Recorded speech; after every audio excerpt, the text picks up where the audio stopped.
วันนี้ครับเป็นวันที่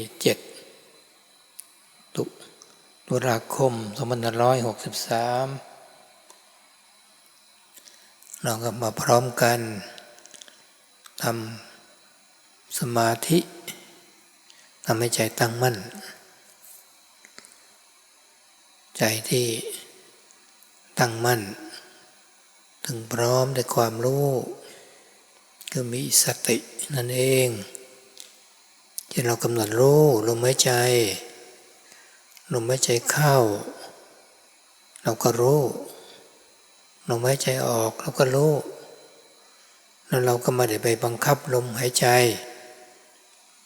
ให้สั้นหรือยาวปล่อยไปตามธรรมชาติเราจะยืนเดินนั่งนอนก็มีสติเมื่อเรามีสติรู้อยู่ในปัจจุบันเรามีความคิดนึกปรุงแต่งเราก็รู้อยู่เมื่อคิดไปเรื่องอะไรมีสติเมื่อมีสติแล้วสัมปชัญญะความรู้ตัวทั่วพร้อมสติก็จะดึงปัญญาให้เกิดขึ้นถ้าสมาธิอย่างเดียวอาจจะแน่วแน่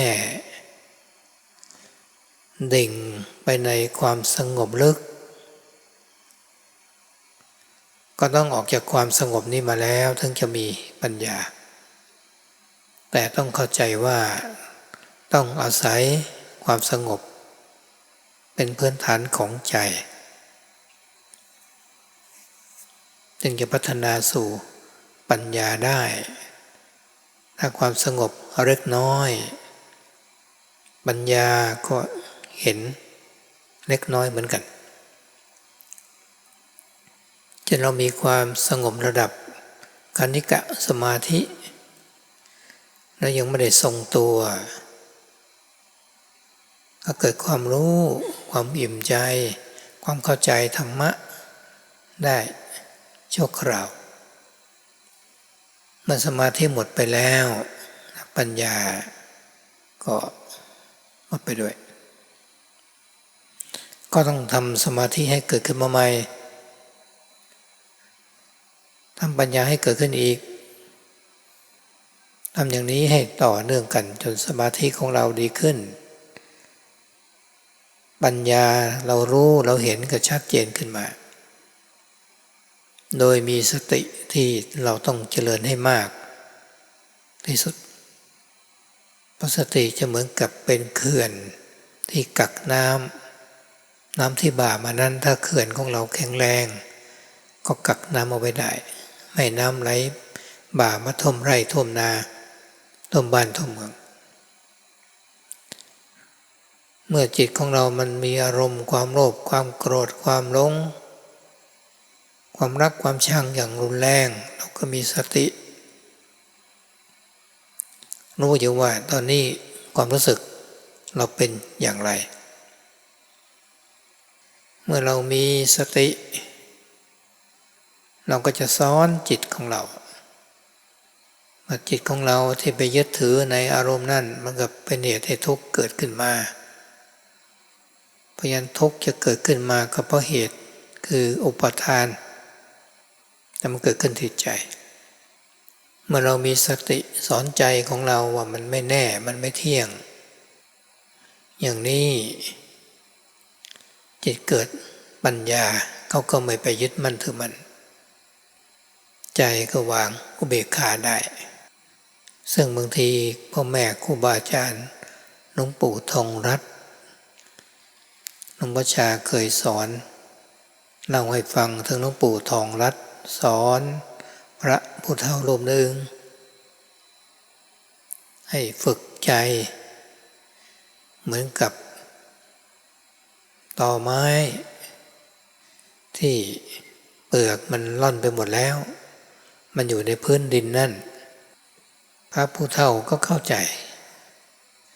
ว่าตอไม้นี่เนี่ย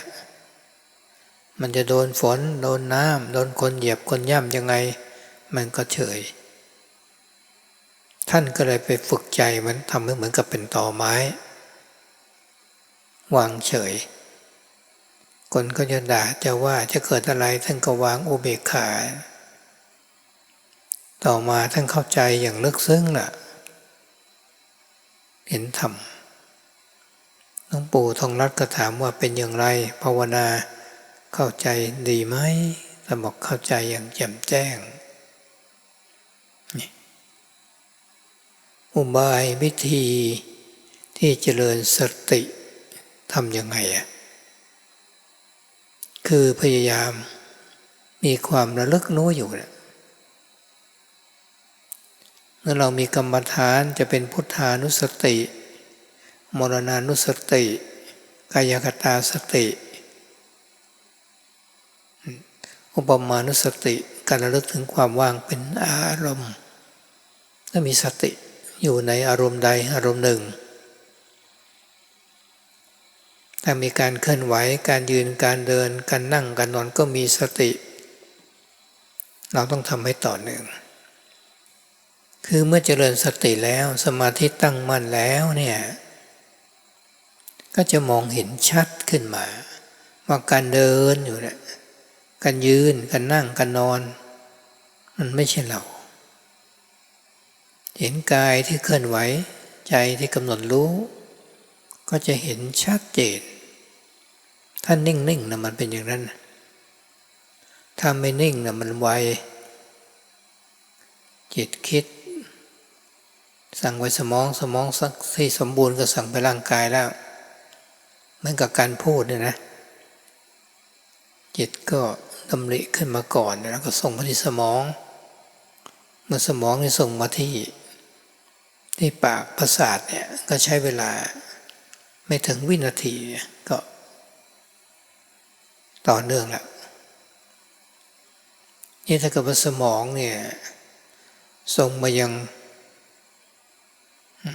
ประสาทที่ปากส่งมาอย่างช้าก็จะพูดช้านะ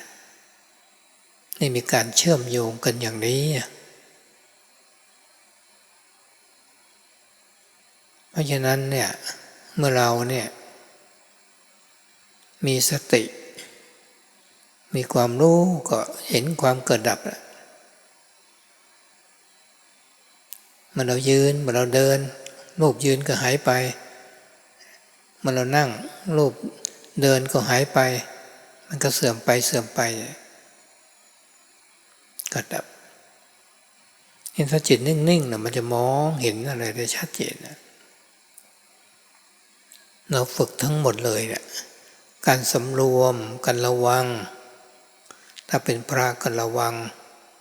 ในการฉันการบิณฑบาตทำกิจวัตรหน้าที่ทั้งหลายเราระวังอินทรียสังวรระวัง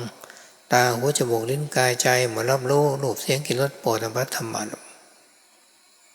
เรามีความระวังเพราะใจมันจะไปยินดีใจจะไปยินร้ายอยู่เสมอเมื่อเรามาฝึกจิตจะรู้ใจไม่เข้าไปยึดก็ไม่ยินดีไม่ยินร้ายเป็นอุเบกขาสัมโพชฌงค์ก็เป็นเรื่องของปัญญาอบรมจิตให้เกิดสมาธิหรือเมื่อเราไม่ยินดีไม่ยินร้ายเกิดปัญญาขึ้นเกิดความว่างขึ้นมาว่าสุญญตาความว่างก็ได้เมื่อเห็นความว่างก็ได้เราเห็นนิพพานสัมผัสกับนิพพานแต่ตอนนี้ในบางครั้งเราจะยังไปถึงความว่างยังไม่ได้ต้องสร้างบารมีนะสวดมนต์ภาวนาทำประโยชน์ทำคุณความดีจนจิตเราสงบนิ่งได้ดีแหละสังเห็นรูปเวทนาสัญญาสังขารวิญญาณ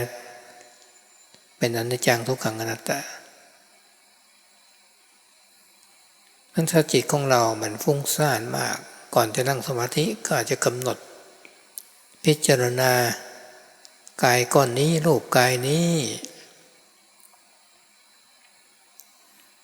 เป็นอนิจจังทุกขังอนัตตาก็ได้พิจารณาก่อนพิจารณาให้มันนิ่งสงบได้ยิ่งดีพิจารณาแล้วเกิดปีติอิ่มใจก็ยิ่งดีปัญญาเกิดจนใจสบายนะก็กำหนดลมหายใจนิ่งสงบลึกเข้าไปอีกพอสมาธิจะลึกซึ้งกันไปก็กลับมาพิจารณาอีกครั้งหนึ่งก็ยิ่งชัดเจนขึ้นใจก็ว่างใจก็ว่างต้องใจว่างนี่แหละเรียกว่าเป็นนิพพานน้อยๆเมื่อเราพิจารณาเราเห็นบ่อยๆใจก็เบิกบานก็ชัดเจนขึ้นเอาละนักปฏิบัติตรงนี้แหละจะไม่สงสัยในเบื้องต้นนะแม้เราเคยเห็นเหมือนกันนะสรรพสิ่งเป็นวัตถุทั้งหลายมันเป็นอนัตตาเห็นมาแล้วแหละแต่มันเห็นเร็วมากจิตมันดื่มด่ำเข้าไปแล้วเห็นธรรมะนะอิ่มใจก็มีศรัทธาในการปฏิบัตินี่ต้องรู้ต้องเห็นมาอย่างนี้เบื้องต้นเลยละก็อาศัยศรัทธาก่อนนั่นแหละมีปัญญาบ้างบางทีมันก็ศรัทธาไปมากปัญญาไม่มีมันก็จะยึดถือจริง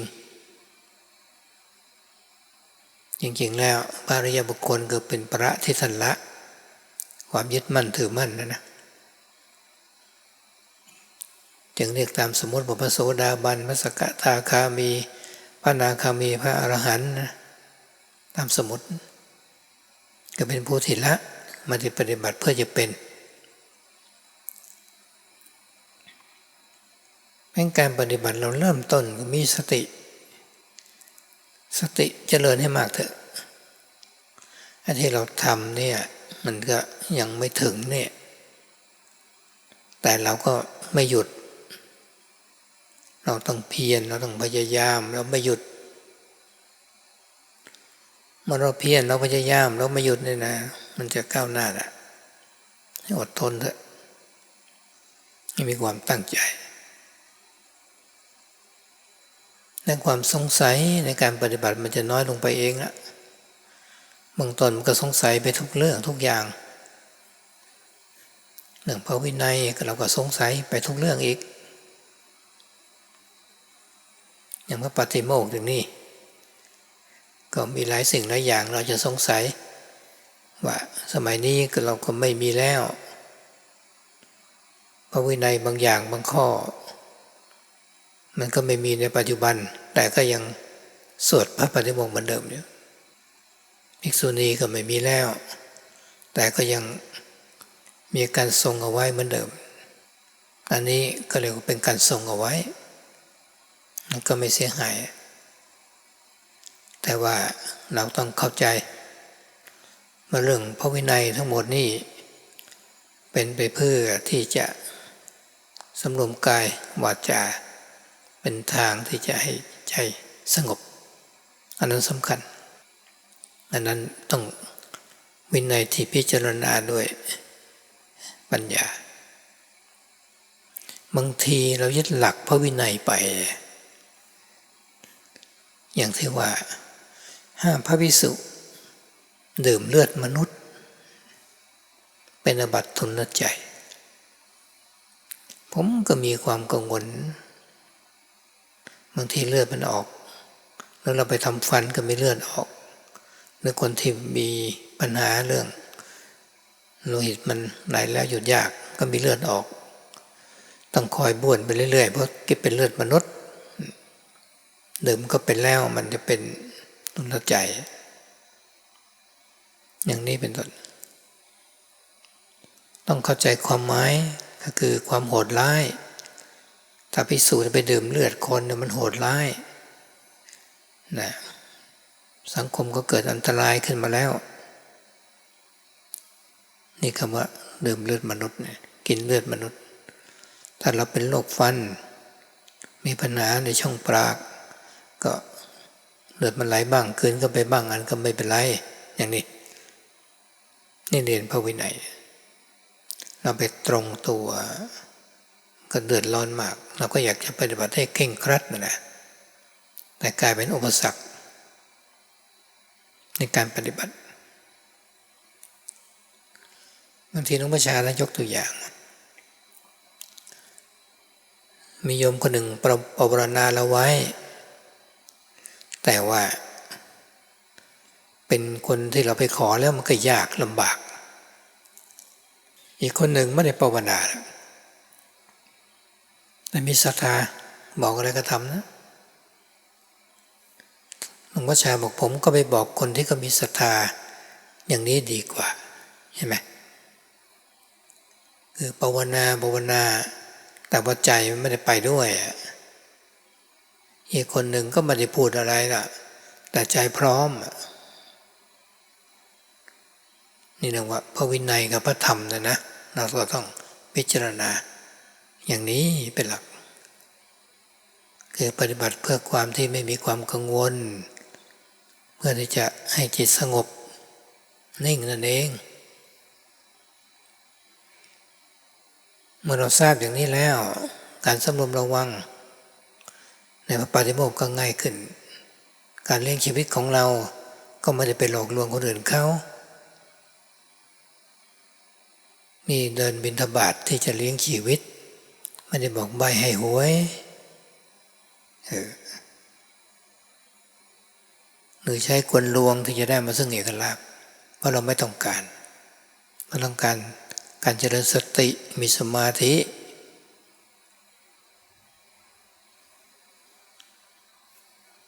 นี่เราก็ต้องปฏิบัติแล้วก็พิจารณาในความเป็นอยู่ของเราอยู่เสมอสิ่งที่เราใช้สอยนี่แหละปัจจัยสี่จะเป็นจีวรหันบิณฑบาตเสนาสนะและก็เภสัชแล้วก็ต้องพิจารณา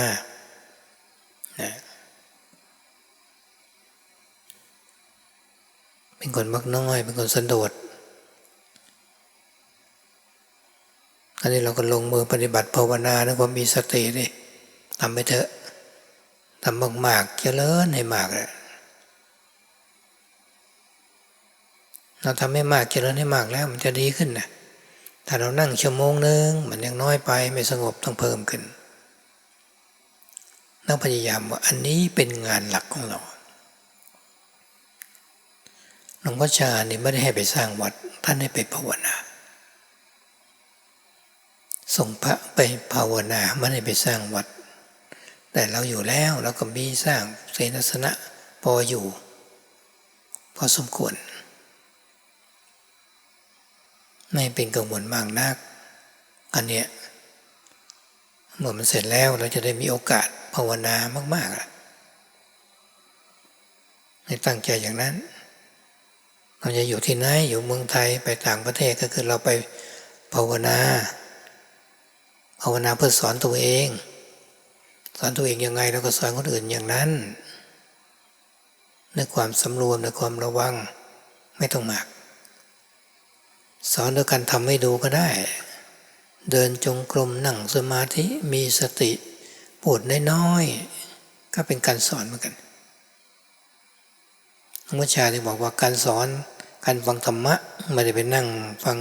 เทศอย่างเดียวนะอยู่กับครูบาอาจารย์ท่านเคลื่อนไหวไปมาอย่างไรก็สังเกตก็เป็นการฟังธรรมเพราะฉะนั้นทั้งวันเนี่ยพยายามมีสติให้มากไม่ได้แบ่งแยกกันหรอกสติสมาธิสติดีสมาธิตั้งมั่นปัญญาเกิดเมื่อปัญญาเกิดขึ้นมา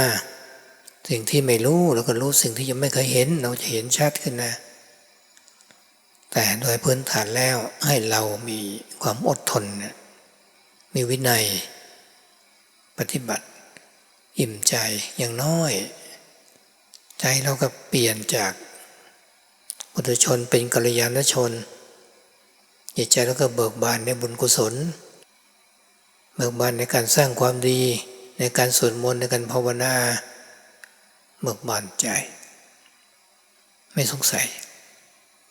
ใจสบายแต่ในบางครั้งก็มีบ้างนะ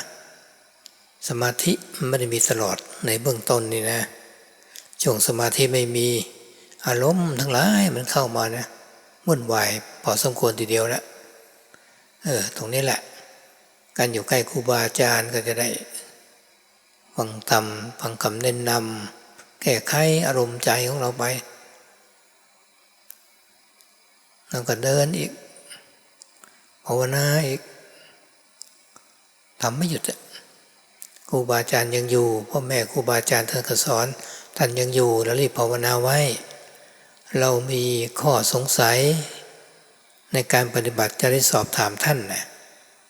ท่านจากไปแล้วมันก็จะอยู่ในตำราซึ่งในตำราที่ท่านเทศมันก็ถูกต้องแต่นานไปคนก็สงสัยว่าใช่หรือเปล่ามันพระสูตร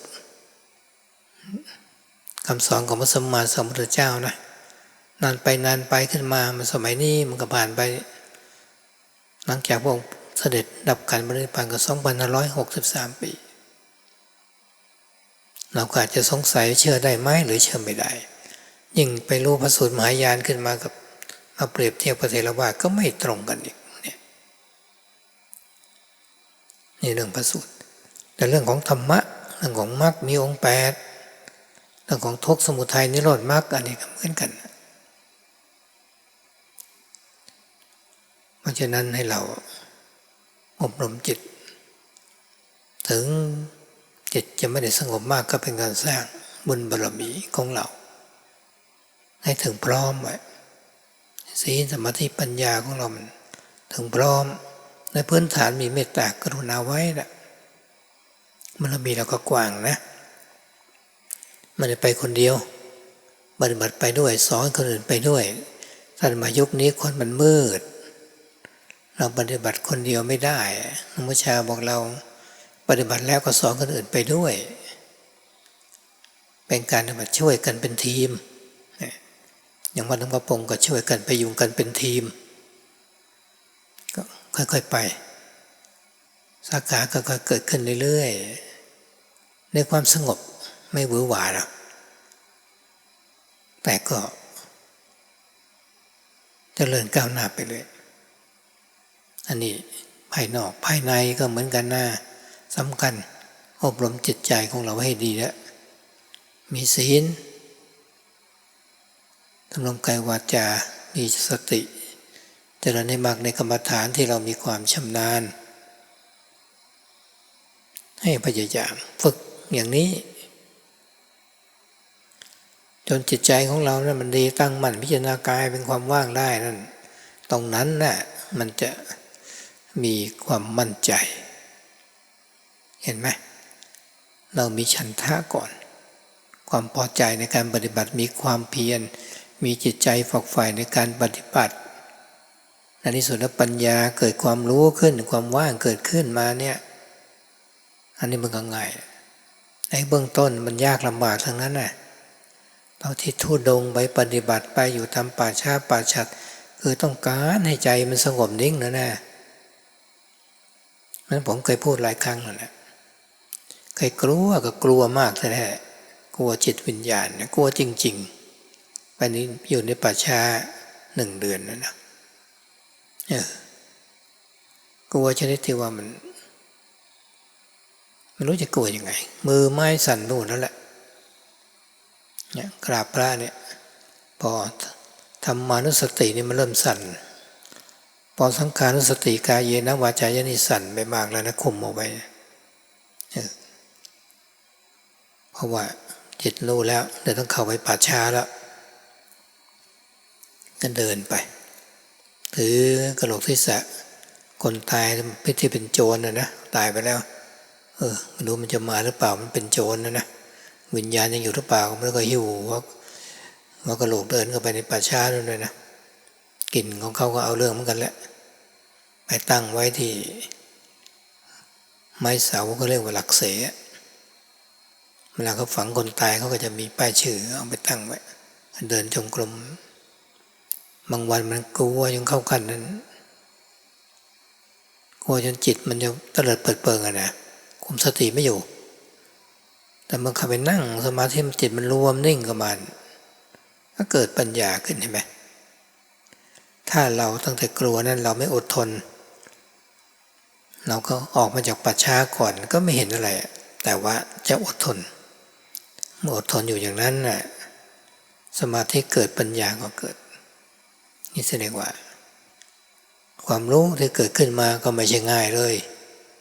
หลวงพ่อชาบอกว่าความรู้ของท่านได้มาจากผ่านอุปสรรคปากเสือหลุมผีมามากกว่าจะมาสอนพวกท่านพูดอย่างนั้นเราก็เอาธรรมะของท่านมาปฏิบัติสิเอาจริงเอาจังเลยมีโอกาสแล้วเอาละชาตินี้เราจะปฏิบัติถวายชีวิตต่อพระสัมมาสัมพุทธเจ้าสักชาติหนึ่งเราก็จะต้องเห็นธรรมแน่นอนขอให้ตั้งใจเถอะเราบวชมาแล้วมีโอกาสดีมุ่งมั่นภาวนาให้เต็มที่เต็มกำลังกันญาติโยมทั้งหลายก็พยายามภาวนาตามกำลังของเราแต่อย่าไปตึงไปเกินไปจนเป็นไม่สบายไม่ได้ต้องรู้จักปฏิบัติให้ตั้งใจต่อไปกับพระท่านก็จะแปลเป็นภาษาอังกฤษ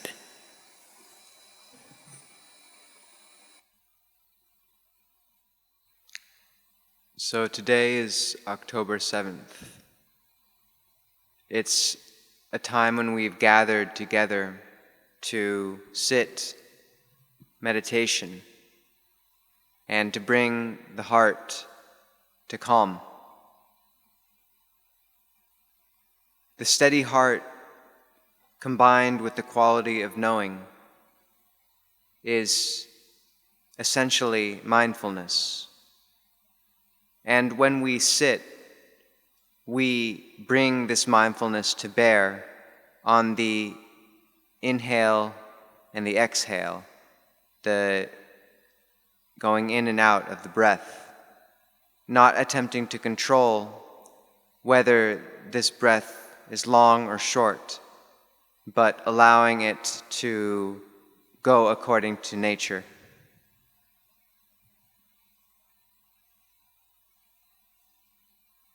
This quality of sati usually is paired with sampajanya, or clear knowing. And when sati sampajanya is present, it gives rise to wisdom. This wisdom is predicated on a degree of calm in the mind, or samadhi. And while the cultivation of wisdom in contemplation is something we can only engage in when we have exited a deeper state of calm, of samadhi, it also depends upon that state prior in order to gather power and become sharp. What wisdom we have is based on the samadhi we have developed previously. And at first, these moments of the heart becoming tranquil may arise sporadically and in short spurts. We might encounter brief states of calm which we label khanika samadhi, or temporary concentration. And such states of calm might also lead to brief flashes of insight and also temporary sensations of sukha, or pleasure, in the body and heart. However, when these periods of calm dissolve, as they inevitably do, then the wisdom predicated on that calm also will, for a time, go. However, if we remain dedicated to the practice and work to cultivate samadhi once again, then wisdom will also once again develop, and we continue with this cycle continuously, watching as both qualities strengthen one another over the course of our practice. Through all this, sati, or mindfulness, is the thread. It is like a dam, holding back a current or river of emotion, impression, and defilement. If a dam is strong, then it can hold back a great amount of water. But if it breaks down, then calamity follows. The fields and villages flood, and the crops are lost. Similarly, if our mindfulness is weak, then what mental impressions encounter the mind from our external world will overwhelm the mind and lead to internal chaos. Instead, we keep mindfulness. We know with the arising of an aramana, a mental impression, oh, this is the blank feeling. This is what the mind feels like when it is overcome with desire or aversion. And this knowing itself, this quality of mindfulness, helps us gain perspective. When we have mindfulness, see clearly what cause suffering has, namely clinging or upadana. And as we see this throughout our lives, little by little we are instructing and teaching the heart through mindfulness to know what gives rise to suffering. And further, we are teaching it that all these things it encounters are not permanent and not self, not reliable. As it understands this,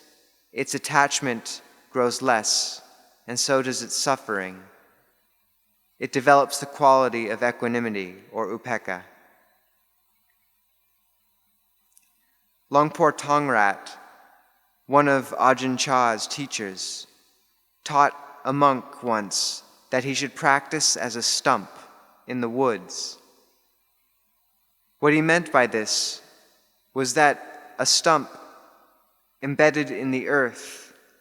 is immune and immovable to the wind, the rain, the various things which might come and impact it from the environment. And similarly, if the mind is brought to a state similar to this, then although people may scold or insult or praise one is unmoved. This simple image catalyzed insight in Longpo Tongrat's disciple, and he attained awakening. So we work to steady the mind with various recollections. We might use Buddhanusati, recollection of the Buddha, Marananusati, recollection of death, Gayanusati, recollection and contemplation of the body, or Upasammanusati, the recollection of liberation. And when we keep mindfulness with one aramana or meditation object, as we will in all of these examples, we are able to maintain and cultivate a continuous stream of such mindfulness. In all postures and movements, we pervade the body with that same sense of sati, and also bring to bear these and other recollections as mentioned, developing a sense of mindfulness that is ceaseless throughout the day. As such mindfulness becomes continuous, the heart grows calm and we see clearly. We see everything around with a level of insight previously unknown to us, that what moves in our form, in our bodies,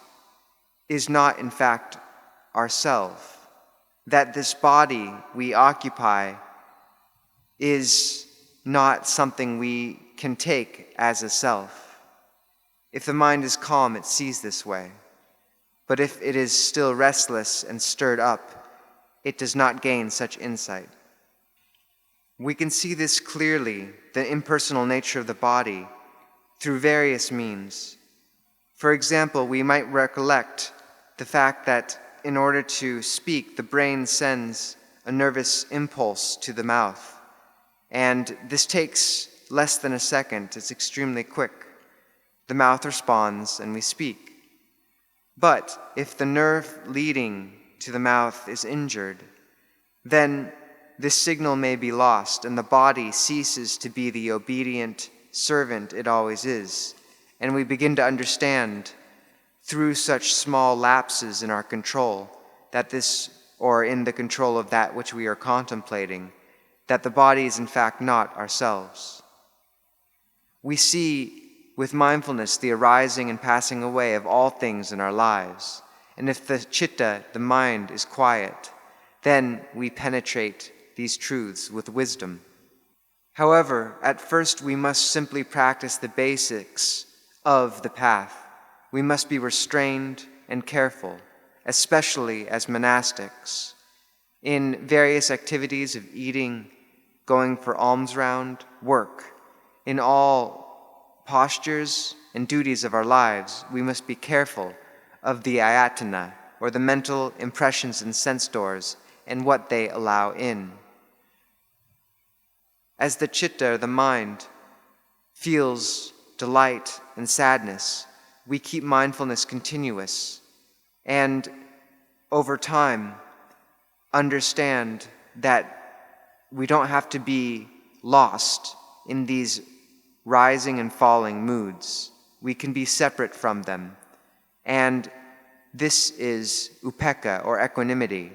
strengthened to the level of an enlightenment factor. As upekkha strengthens through mindfulness in this way, it ushers eventually into deepening calm, or samadhi. And this calm in turn brings about profound insight into emptiness.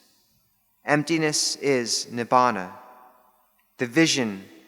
of such voidness is an encounter with the deathless.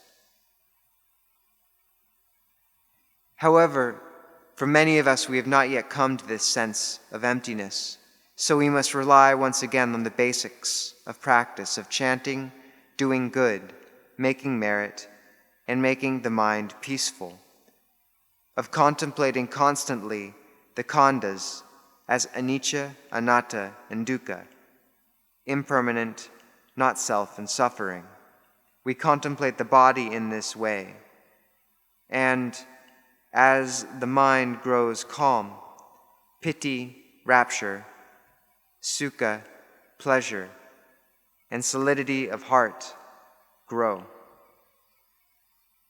As samadhi deepens, we rest in it, and then, leaving that state, we contemplate again.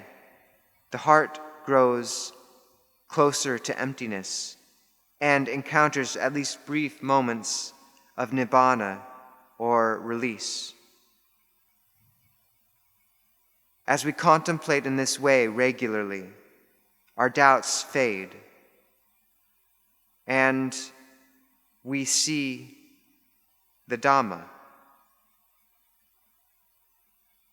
But before we come to this point, we must have faith. It is faith that supports us, that holds us through the initial stages of the practice. Faith allows wisdom to rise and to grow. But first, it is this faith and conviction that will hold our practice and allow it to progress. The Aryan Sangha, those who have encountered enlightenment, have let go of all. They, while reckoned as stream enterers, once returners, non-returners, and arahants by convention, are beyond labeling themselves in such terms, as they have practiced for the sake of letting go, not for the sake of becoming. And for many of us, we must begin the practice before thinking or before becoming lost and trying to label various practitioners or teachers as this or that. We must rely simply on patient endurance. And if we do so, the practice will have a chance to grow and develop. Our doubt will fade. This doubt can be a great hindrance. For example, in the realm of Vinaya, or the monastic code, we sometimes may become attached to the wording or the minutiae of various rules. However, this is not helpful for us. For example, we might wonder why, when so many of the rules in our Patimokkha discipline deal with things that are no longer relevant or even in existence today, while many things in existence today are not contained in the rules, why we still recite the full Patimokkha or monastic code every fortnight. For example, bhikkhunis no longer are in existence, and yet we still chant many rules that regard our conduct towards them. However, this is for the sake of protecting and preserving our tradition. And this tradition and its gravitas are of paramount importance. However, when reflecting on the Vinaya, we reflect that we practice Vinaya for the sake of quieting the body and mind. Calm is our goal, and we must contemplate the various conventions within this Patimokkha rule with wisdom, not becoming overly attached to or concerned with the form of the rules in a way that leads to anxiety. For example, it is a thulachaya, a heavy offense, for a monk to consume the flesh of a human. This rule obviously had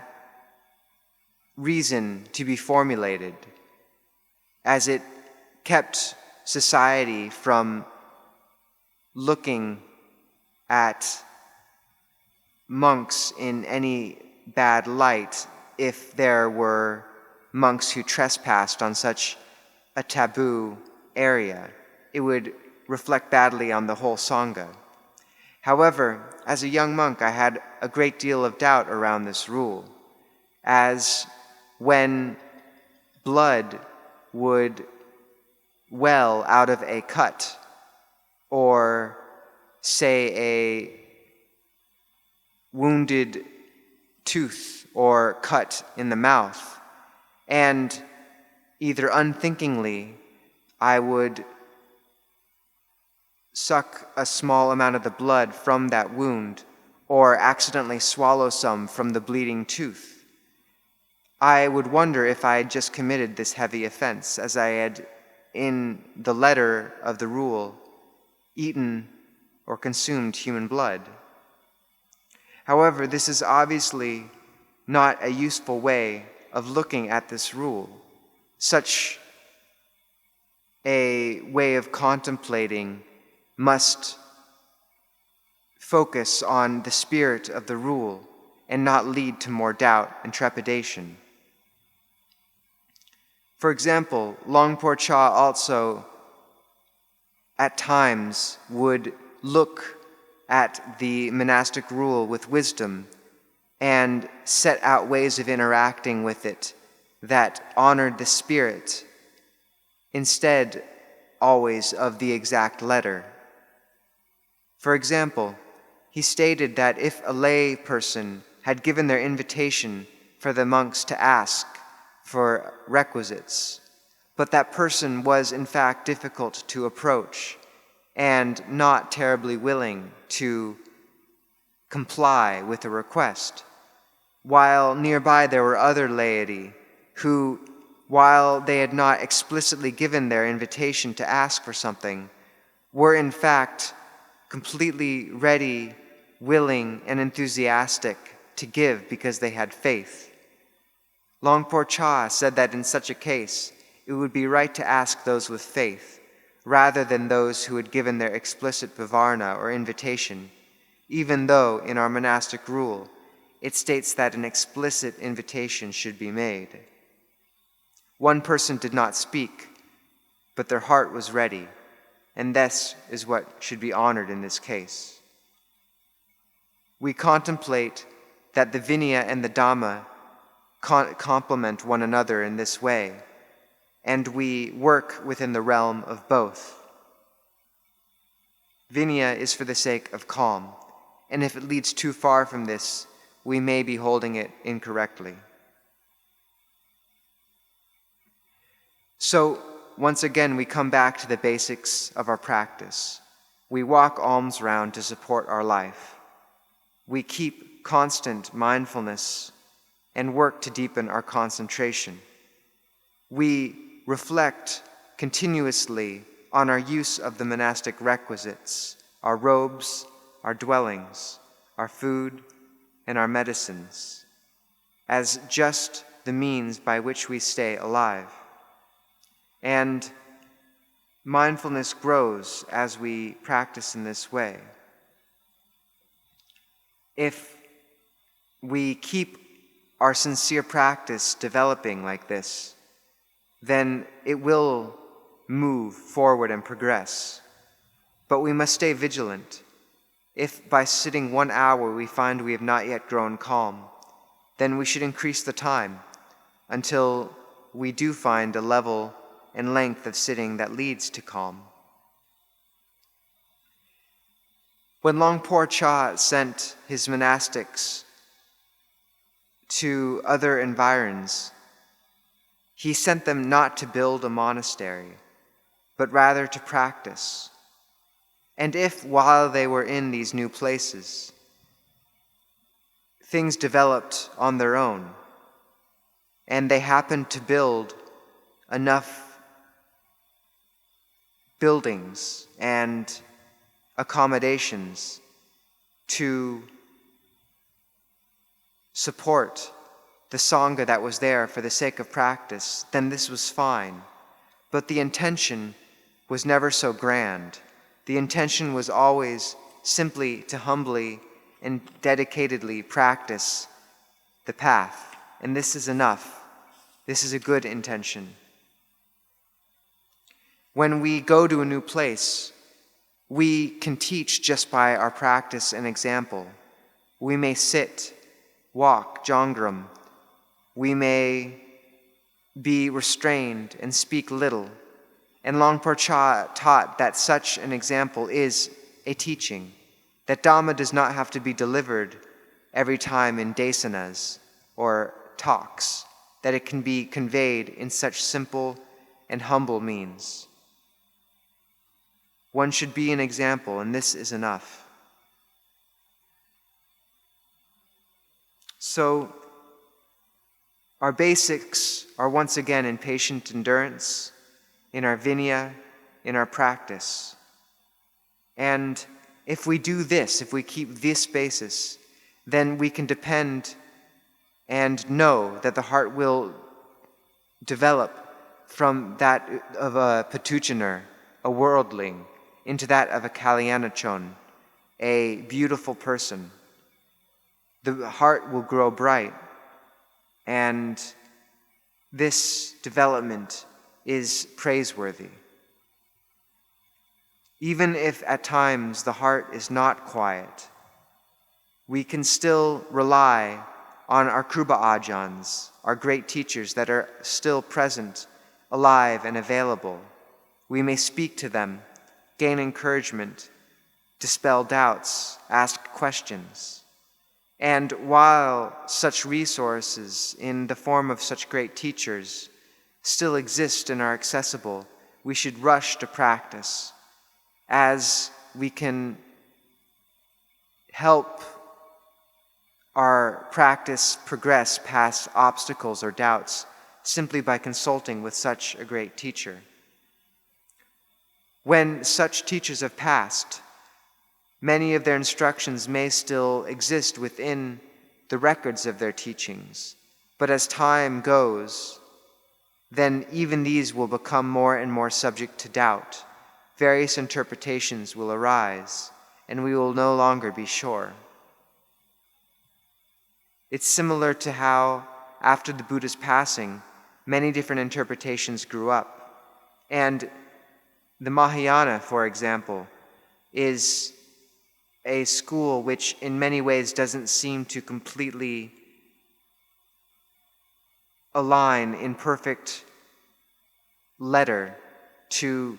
the teaching we have contained in the oldest suttas, even while the basics of the practice, such as the Eightfold Path, are still the same between the two. However, this is one reason to contemplate the need for us to work diligently now, while the Kruba Ajahns are still accessible, while the great teachers are still present. So we teach the heart to get it ready for this practice and for liberation. We develop metta. We practice as we teach, and we teach as we practice. Both go in tandem. The world is dark and in need of light now, and Longpo Cha taught that we may help one another as a team would. We make our minds quiet, but as we do, we also develop the external requisites of practice, whether that be community or a monastery. However, even as these develop, we also do not neglect the internal. We keep our sila, our morality, we deepen our samadhi, our calm, and we rely on our kammatthana, our meditation object, to deepen our calm and allow us to eventually turn towards the practice of wisdom, namely in the contemplation of the body.